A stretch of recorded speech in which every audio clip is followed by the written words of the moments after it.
Veneto Green Cluster è una rete innovativa regionale focalizzata sui temi dell'economia circolare, riconosciuta nel gennaio 2017 dalla Regione Veneto.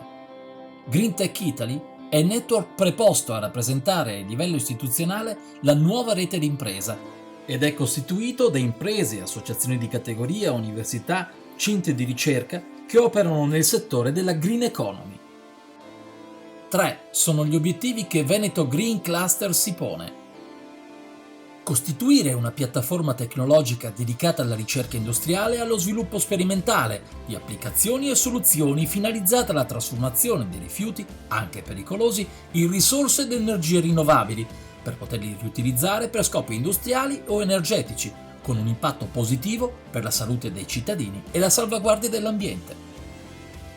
Sviluppare una vera e propria borsa per lo scambio di rifiuti e materie prime seconde attraverso un sistema digitale che agevoli tutte le fasi propedeutiche previste dalla norma, dalla caratterizzazione chimico-fisico-merceologica del rifiuto risorsa alla verifica di possibili impieghi, alla fase di testing con campioni di prova, fino alla regolamentazione economica dello scambio.